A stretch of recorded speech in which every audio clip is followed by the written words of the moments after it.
Thank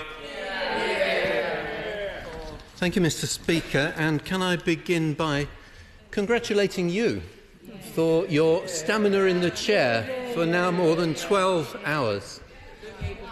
And can I also welcome the Right Honourable Member for North East Cambridgeshire in what I think is his first outing in his new role as Brexit Secretary.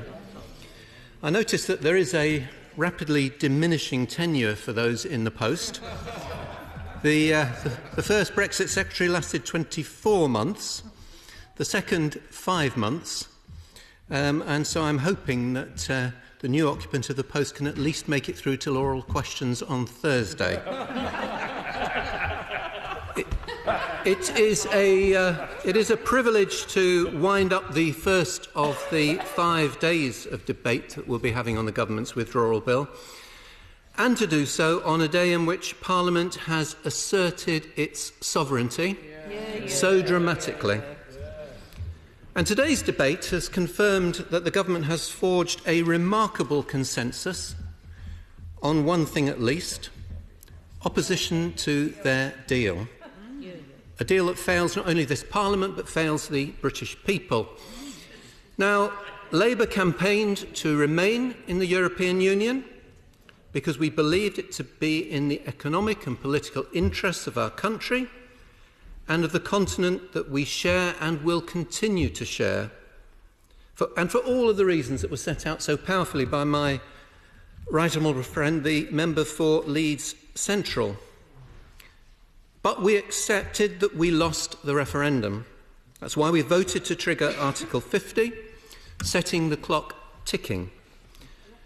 But the last 2 years have been squandered as negotiations with the EU27 have taken second place to those between the warring factions in the Conservative Party.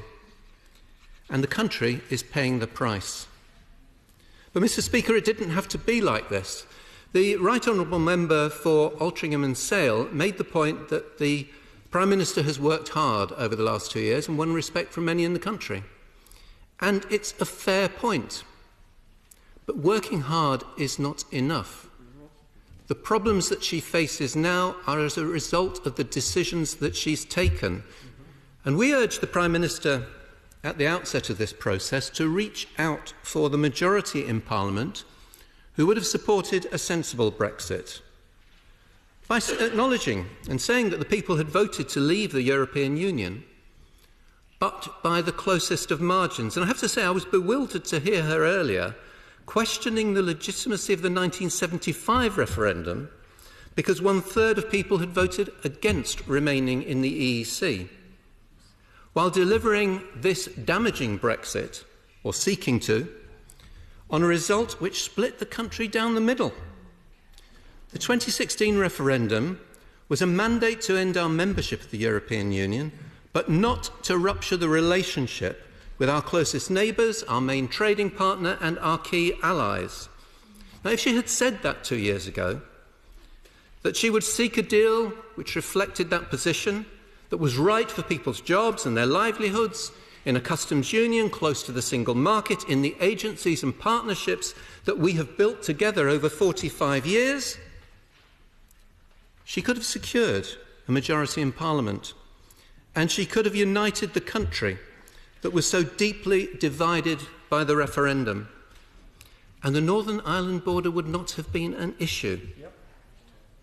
And our amendment sets out the position the Prime Minister should have taken. But instead, she let the demands of the management of the Conservative Party shape her agenda. She set her red lines. She boxed herself in, and the result is this doomed deal which pleases nobody, as the Right Honourable Member for North Shropshire demonstrated so powerfully. This deal fails the 6 tests that Labour set for it at the outset. And I remind members opposite that those tests were based on the government's own goals. Tests that the Prime Minister looked at, said were reasonable, and said that she was, and I quote, determined to meet.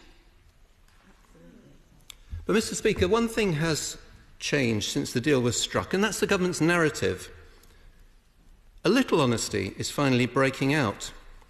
Those who spent the last 2 years endlessly repeating the mantra that no deal is better than a bad deal are now arguing that this bad deal should be accepted because the alternative is no deal, which they rightly say would be a catastrophe. And we, as an opposition, will work with the overwhelming, sensible majority in this House to prevent that happening. And we welcome the amendment passed by this House and moved by the Right Honourable Member for Beaconsfield, which provides a framework for ensuring that. Even more significantly, Mr. Speaker, the government's narrative has changed because claims that the country will be more prosperous as a result of Brexit have been abandoned. And rightly so, not least because this deal fails to provide the frictionless trade that we were promised. The government has confirmed that we will be economically worse off to varying degrees under every Brexit option. And it was a point made by my right honourable friend, the member for Derby South, in another very powerful contribution. Instead, the government argue that this deal should be accepted on the basis that failing to deliver on the 2016 referendum would have serious social and political consequences. And it's a serious point that shouldn't be lightly dismissed. But they should recognise there will be more serious consequences if Parliament votes for a damaging Brexit on a false prospectus. The public will not forgive politicians who do that. And this deal fails not just the 48%, but the 52% too.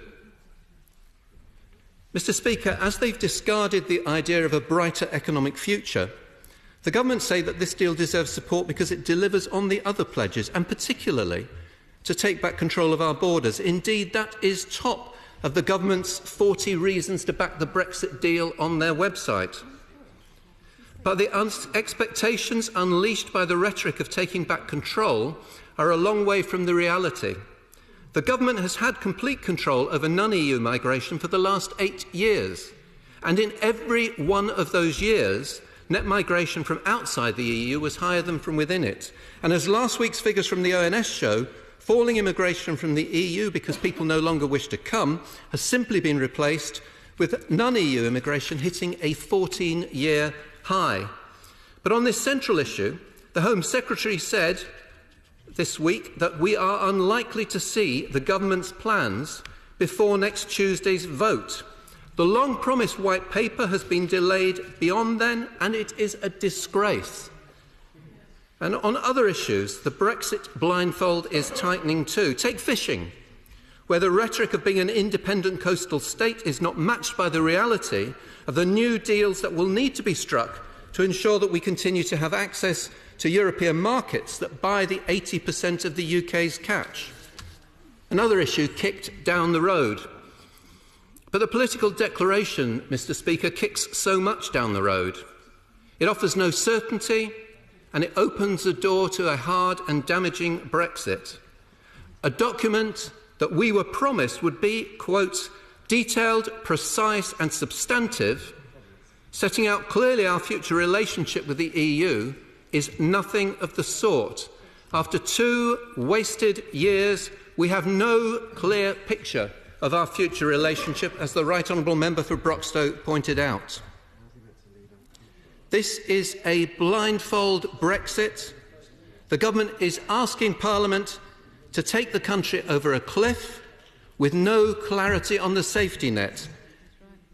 And we will not do it.